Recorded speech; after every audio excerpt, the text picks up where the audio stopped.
can add subtitles. So, really, you can add subtitles to these things? Sweet. Yeah, I can. Like, for example, in the middle of a video, I could just put fuck. So I'm going to go ahead and tell you now that we get to do a lot more running. So learn this from this game. Backtracking sucks. Backtracking sucks. You can take anything from this game. It is, don't ever play Resident Evil Code Veronica. Why?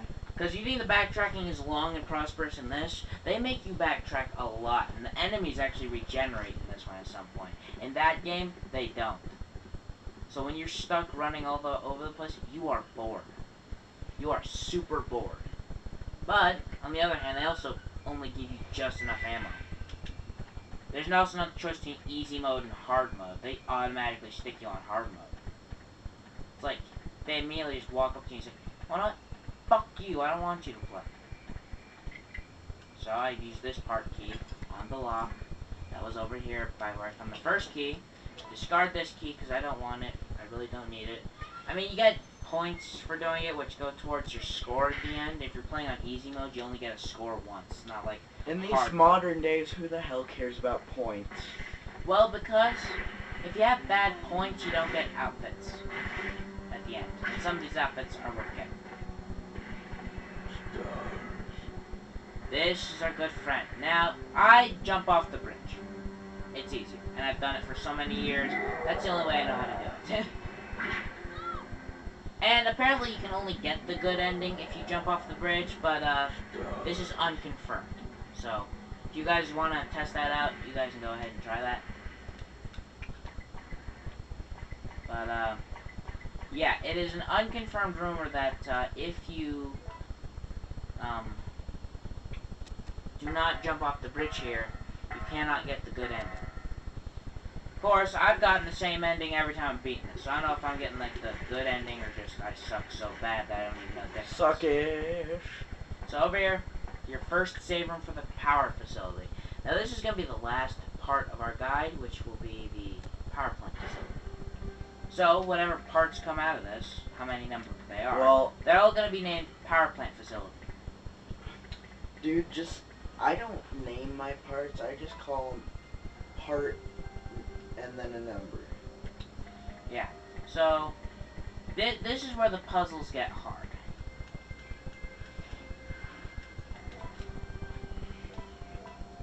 Instead of usually, just hit buttons and randomly, and generally something will happen, at this point you want to get it right the first time, because if you don't, you'll be like me, you'll spend like 18 hours on it every single time you play. Well, ain't that a bitch? Now, if you're like a seasoned Resident Evil veteran like myself, you can probably get through this part with just the shotgun. But, for some of you, this is where the enemies start to regenerate fast. So, I would, if you are new to the game, bring the grenade launcher and plenty of ammo. But most people, if you're playing on easy mode, or if you're really good at the game like myself, you will probably be able to do this without that. Oh, sweet. Lots of powder. This is what we need. Lots of powder. Cocaine. Now, this is gunpowder.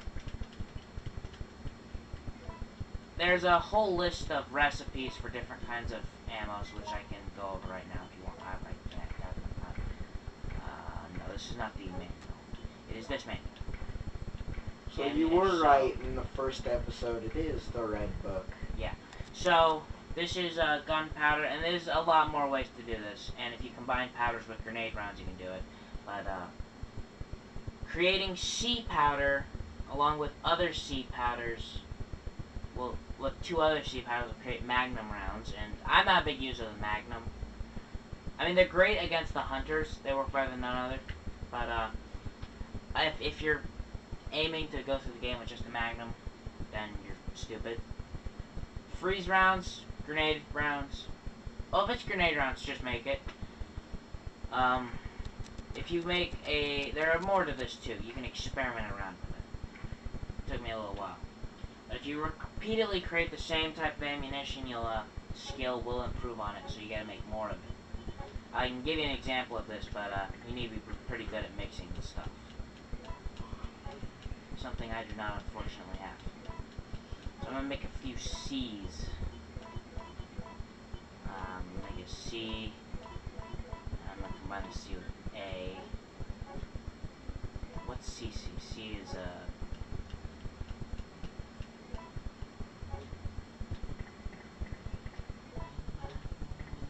You could make a triple C. Nah, I don't use Magnum that much. I have enough Magnum rounds at this point to survive the whole game. If I wanted to, I could probably just use the Magnum for the rest of the game, which I'm not going to do because I don't have a death wish. You have to fight Nemesis one more time, and if you're smart, you won't do that. That's if you're smart. Great grenade rounds. Combine it with these, get 30 of those. Always good to carry lots of freeze rounds on you. Freeze rounds probably rank up there one of the better rounds of the grenade launcher in this game. Everyone says it's acid rounds. My own father says it's acid rounds. But, no. I am convinced with my heart and soul that, they are not as good as freeze rounds. So I'm going to carry the freeze round loaded up with this thing. Because, you will need it. You will definitely need it. It's the, like, preparation part. It's the boring part of every Resident Evil game. You gotta do it though. If you want to survive. Yeah. The Isle to turn. Also, I've never realized, don't rush it when you're picking what you're gonna bring with you, because you might not have the option to go back and change what you have. So I always pack for the worst. Yeah, and I'm splitting your videos for you, Eli. Alright. So, we need a water sample. Aren't I nice? I'm just helping him create a whole channel complete with videos. Okay, now this puzzle is A bit